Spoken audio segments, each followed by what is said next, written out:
My name is Benny Rhodes. I've been playing guitar since I was 14 and piano since I was 6.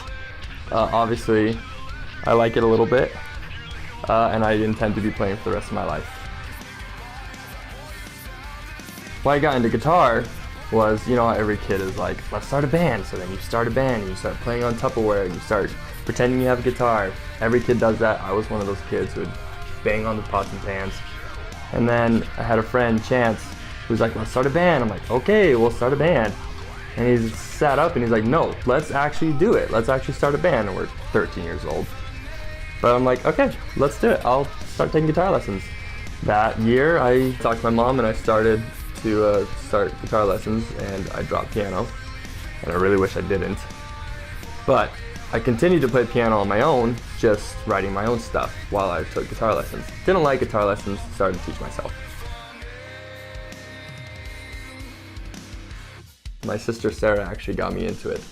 Of course we listen to music, we listen to the radio and whatever, but she showed me Offspring, and they were fun and they were catchy, and I'm listening to it and I really liked it. I'm like, this is cool, I want to listen to more. And she started to show me all of her CDs, she had a big stack of them. And she would show me this song, or this CD, and say, go listen to this. If you don't like this band, get out. And it scared me, because I didn't want to disappoint her. So I listened to it, and either I liked it or not, I pretended to, or I actually really liked it. And the songs and the bands that I pretended to like, I eventually started to like. It grew on me.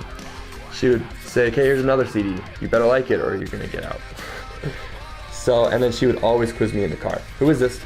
Who is this? Radio song would come on, Guns N' Roses would come on. I don't know who it is. It'd be Sweet Child of Mine, and she'd be very disappointed. I didn't like that, because she'd be like, Benjamin, you should know who this is. If I yell out the window to that guy, he would know who this is. You better know who this is. So then I started to learn, and I learned Guns N' Roses, and I learned Brand New, and I learned Aerosmith, and I learned Third Eye Blind, so on and so forth. I just started to learn music because I loved it. I loved everything, every genre from Third Eye Blind to AC/DC, and everything in between, and so on and so forth. So I just started to explore music. After high school, me and my friend Matt started our own band, and then we got members, and we started kind of like this dashboard confessional, sounding, acoustics, sound. All we knew were just the 4 simple chords and a couple other things, so it wasn't that great. But it was a lot of fun, and I knew I loved it. I loved being in a group of people, everybody's a musician, and we just create stuff, and I knew I loved it right there. And so we created our band called Hourglass, came out with our own little EP that we did in the basement of our drummer, who was recording us with little mics. Horrible quality, lots of fun, I'll never take it back.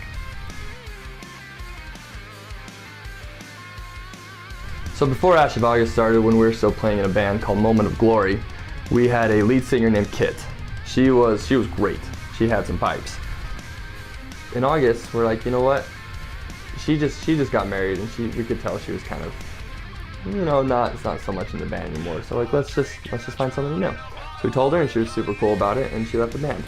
She was about to leave the band when we put an ad on KSL looking for a new guitarist. And then we just progressed from there. We went through a bunch of members, we went through a bunch of genres, went through a bunch of songs. Finally got to the point where like, you know what? We just want to rock out. We don't want to do this acoustic stuff anymore. Let's do our songs that we've always wanted to do, the genre we have a passion for. So we found my former guitarist, Thomas, and he really helped us with that. He kickstarted us into that genre, showed us how to do rock and roll, and we formed Ash of August.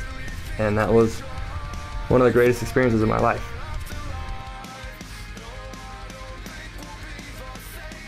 We started about 2015, and then within the 6 months we found all our members.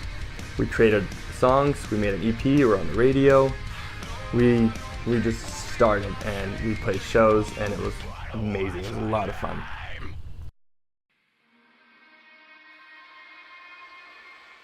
So we started doing shows, and it was the greatest feeling of my life. I mean, I'm on stage with 4 of my best friends, with a guitar in front of me, keyboard next to me, and 15 people who are related to us or good friends with us. I don't care. It was amazing. It was the best feeling I've ever had. Whether it was 15 people or 1,500 people, I would do it any day. Loved it. I loved playing shows, and I knew I had to do it again. So we kept Ash of August going. We wrote our EP, we got on the radio, and then we released our EP as our own release show. We had a couple bands. Of course, everybody there was at the release show was our friends and family. Still a lot of fun. I think my very favorite moment from Ash of August was that night when, between songs, somebody started chanting A of 8, A of 8, A of 8, and they kept chanting it. Everybody started chanting our name. It was indescribable. I mean, yeah, it's our friends and family who are doing it, but I still can't explain what kind of feeling that gave me. And we were getting there. We had a good start. I mean, we were still on a very low local basis, but for 6 months, everything we accomplished, our last show we opened for Pop Evil, we had something going good. And then it just kind of fell apart all at once. I'm not gonna get into too many details, but a member would quit, someone else would kind of mess up, and then somebody else would call him out on that, and drama just hit, and it all just blew up kind of at once. We lost each member within like a couple weeks of each other, and it just stopped. We all went on to different endeavors. You know, we joined other bands, we started other bands. I didn't do anything. I tried to start other bands, it just didn't have it, just couldn't do it. So we just stopped playing altogether. And I really miss it.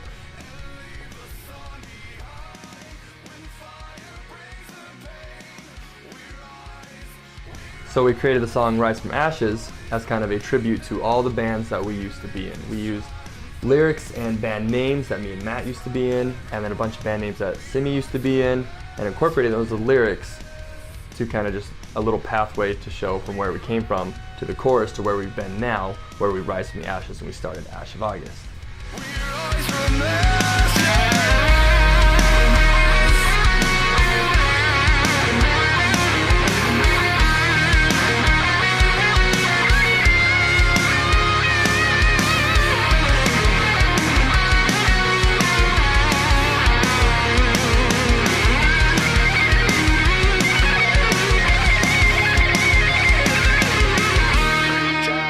2016 was when it was officially cut, and that was a really bad year for me musically, to be honest.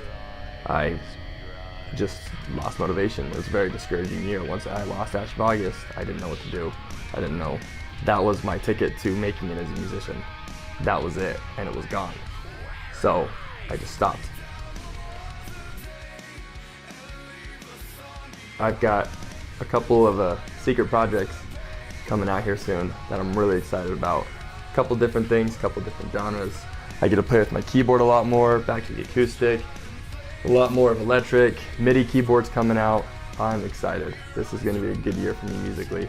I'm going to be learning a lot more, and I'm going to be able to write with a lot more musicians. I'm very excited about